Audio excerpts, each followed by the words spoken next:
Today I am going to teach you the explanation of the question answers of chapter A Truly Beautiful Mind. It is a chapter about Albert Einstein. Okay, let's start. Question number 1. Explain what the reasons for the following are. निम्नलिखित के कारण बताइए। ये निम्नलिखित कुछ statements दिया गया है, उसके कारण बताना है। क्वेश्चन नंबर 1 है Einstein leaving the school in Munich for good. Einstein ने म्यूनिख के स्कूल को सदा के लिए छोड़ दिया। क्या कारण है? Answer, Einstein left the school in Munich for good. Einstein ने म्यूनिख के स्कूल को सदा के लिए छोड़ दिया because he disliked the schools regimentation, क्योंकि उन्हें स्कूल का रेजिमेंटेशन पसंद नहीं था। स्कूल के डिसिप्लिन, स्कूल का रूल्स एंड रेगुलेशंस पसंद नहीं था। And often had arguments with his school teachers, और उनके स्कूल टीचर्स के साथ प्रायः तर्क होते थे, झगड़े होते थे, जिसके कारण वे म्यूनिख के स्कूल को सदा के लिए छोड़ दिया।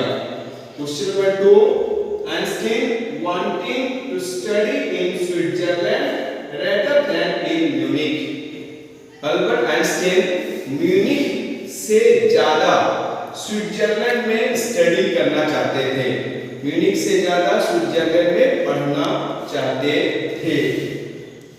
Answer, Einstein wanted to study in Switzerland rather than in Munich. Einstein Munich से ज्यादा स्विट्जरलैंड में पढ़ना चाहते थे because Switzerland was a city, क्योंकि स्विट्जरलैंड एक शहर था that was more liberal than Munich, जो म्यूनिख से ज्यादा उदारवादी था, लिबरल था।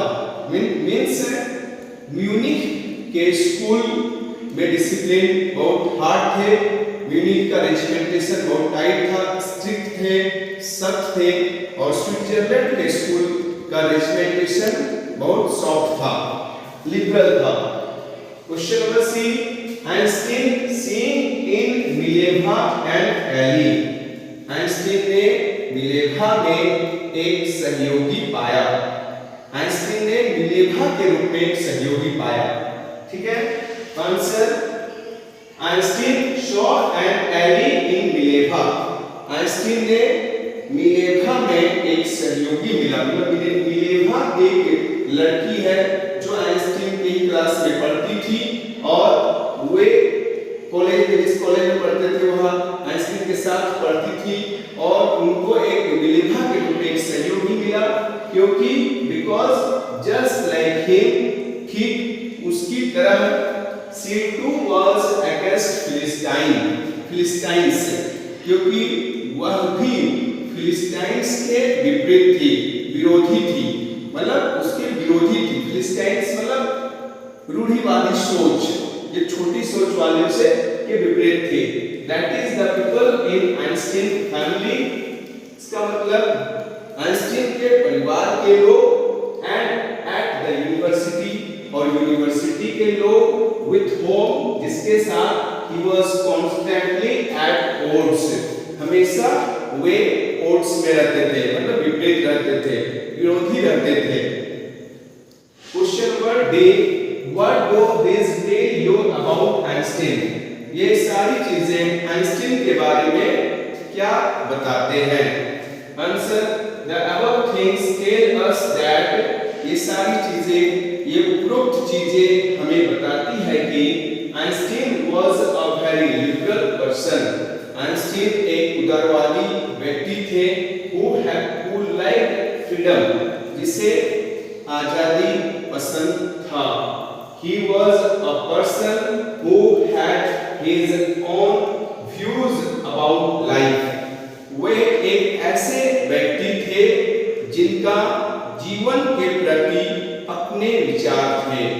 अपना राय था। Okay, question number 2, what did Einstein call his desk drawer at the patent office? Why? Einstein ने पेटेंट ऑफिस में डेस्क ड्रॉवर को क्या कहा और क्यों कहा? Einstein called his desk drawer at the patent office the Bureau of Theoretical Physics. Albert Einstein ने patent office में डेस्क ड्रॉवर को थियोरेटिकल फिजिक्स का ब्यूरो कहा। ब्यूरो मतलब अड्डा, प्लेस कहा। He called it so, उन्होंने ऐसा इसलिए कहा because क्योंकि he was secretly, क्योंकि वे चुपके से developing his own ideas and intentions related to physics, क्योंकि वे भौतिकी से संबंधित अपने खुद के विचार और इरादा चुपके से डेवलप कर रहे थे, विकसित कर रहे थे। Question number 3, why did Einstein write a letter to Franklin Roosevelt? Einstein ने फ्रैंकलिन रूजवेल्ट को एक पत्र क्यों लिखा? Answer, Einstein wrote a letter to Franklin Roosevelt। Einstein ने फ्रैंकलिन रूजवेल्ट को एक पत्र लिखा because क्योंकि he wanted to warn America that Germany had the ability to build and use an atomic bomb, क्योंकि वे जर्मनी के पास, देखिए, Einstein wrote a letter to Franklin Roosevelt। Einstein ने फ्रैंकलिन रूजवेल्ट को एक पत्र लिखा because क्योंकि he wanted to warn America, way America को चेतावनी देना चाहते थे कि Germany had the ability to build and use an atomic bomb। Germany के पास एटम बम बनाने और प्रयोग करने की योग्यता आ चुकी थी which if exploded, अगर इसे विस्फोट किया गया in a port, किसी बंदरगाह में, would destroy the entire port, पूरी बंदरगाह को बर्बाद कर देगा as well as some of the surrounding territory, साथ ही साथ इसके आसपास के क्षेत्र को भी विनाश कर देगा। ओके, आप सभी ये सारे क्वेश्चन आंसर्स अच्छे से लर्न कर लेंगे। ओके,